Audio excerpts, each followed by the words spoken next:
For our presentation, we're focusing on Rica, Domain 1, which emphasizes planning, organizing, and managing reading instruction based on ongoing assessment. The presenters are Hilary, Allie, Paula, Ari, and Ryan. Domain 1 has an approximate 10% weighting on the scoring of the Rica exam. The following slides will explain the main ideologies behind Domain 1. Reading instruction and reading assessment are combined to create a path for success. Both principles work together to ensure that standardized instruction is given based on prior knowledges and skills, and that the assessments identify such skills as well as the progress a student makes and the reading goals achieved after instruction. Domain 1 is separated into two competencies, the first of which focuses on planning and organizing reading instruction. The key concept we wanted to emphasize and further explain within the first competency is Substandard 5.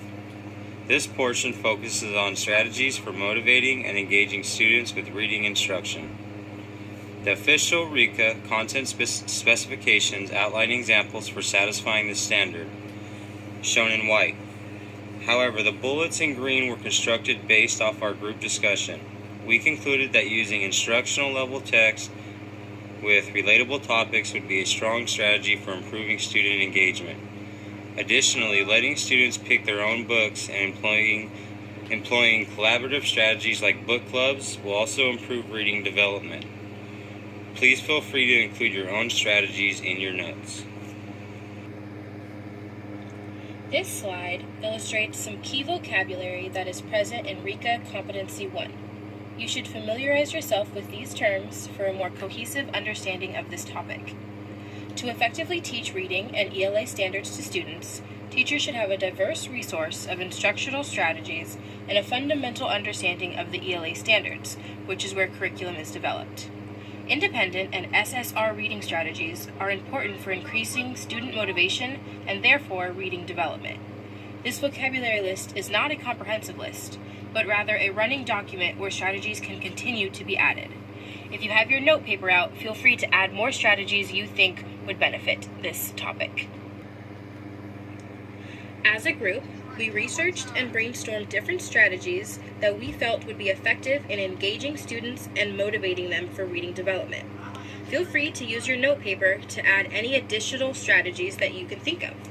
For the left-hand column, we discussed different teaching strategies such as direct instruction or scaffolding, flexible grouping and reading buddies, where students are grouped with peers of different reading abilities to help aid them in their comprehension, a class discussion or graphic organizer, which could tie into the next strategy of recognizing story structure and sequencing, asking students questions before and after reading a story to keep them on task and engaged, activating prior knowledge, where books are chosen where students have interest or already an understanding of the background information, and metacognition, where students are asked to think about different reading strategies that would be beneficial to them.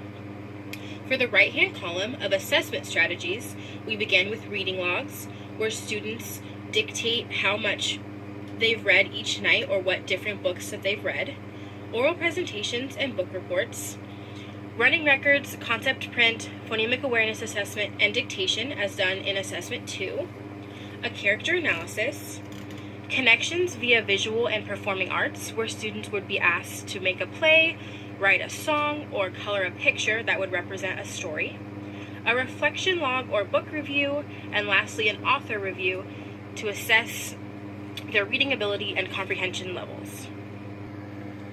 To quickly review the key concept that we chose to explain in further detail, it originates from Domain 1, Competency 1, Subsection 5.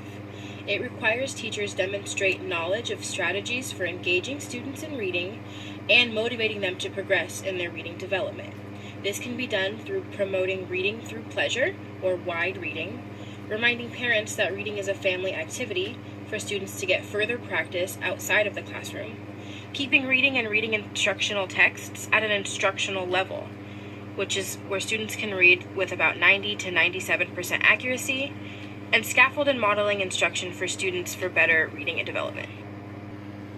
The following sample question relates to Domain 1, Competency 1. What would be a good assessment tool to utilize in checking on students during silent reading? A. Teacher would serve as a role model and observe students reading from her place where she is reading.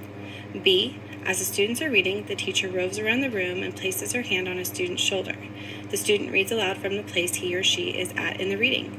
This serves as an observation tool to gauge whether a student is engaging in the text and if it is at the student's independent reading level. After each silent reading period, 5 students are scheduled to present a report about his or her reading for the day. Or D, a group discussion is held after the silent reading period to determine how well the students attended to reading during this time. Please take a moment to decide the best response. Response B is the correct answer. By having the student read aloud at their point in the story, the teacher can assess their reading level and check to see if the student is engaged. Competency 2. Understanding the purposes of reading assessment and best practices related to standards-based entry-level assessment, monitoring of student progress, and summative assessment. Teachers need to recognize that students with an individualized education plan may require alternative assessment. Some examples of alternative assessment include giving a student additional time to complete an assessment, dividing the assessment into smaller parts, changing the mode of delivery, such as changing written instructions to oral instructions, providing practice assessments, and providing the student with a simpler version of the assessment.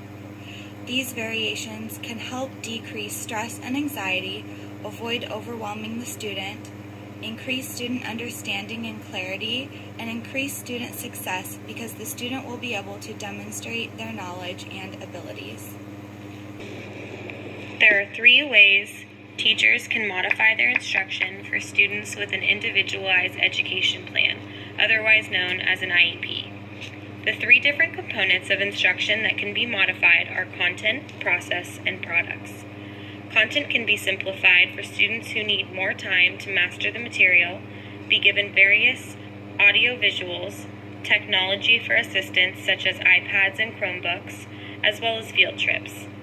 To modify the process of instruction, teachers can link the learning experience to relate to something revolving around their needs and interests, such as cars, recess, lunch, dolls, something the student or students can relate an interest to. The product can be modified by shortening assignments in order to focus on the key concepts of the material, providing alternative books for an easier reading level with similar concepts, as well as providing page numbers to help the students locate the answers. Some teaching strategies for students with an IEP are alerting students several minutes before you decide to transition from one activity to another, using worksheets that require minimal handwriting, allowing students the use of speech-to-text software for any long writing assignments, providing a visual and audio vocabulary list, alternatives to reading aloud, and in place of long writing assignments, assigning projects such as posters or clay models. Some assessment strategies teachers should use are by shortening spelling tests to focus on mastering the most functional words, providing a sample or practice test, providing study guides and study questions that make direct relation to the tests, dividing tests into small sections of similar questions or problems, allowing tests to be taken in a room with fewer distractions and fewer students, and providing the first letter of a missing word or a word bank. The following sample question relates directly to Competency 2. In order to teach various reading levels necessary to meet the needs of students in a classroom, how would you organize the class time to meet with each group? Discuss the answers amongst your group and come up with one answer. Response D is the correct answer. By placing students with similar reading ability in smaller groups, the teacher can assess their independent reading level and use the information for further instruction.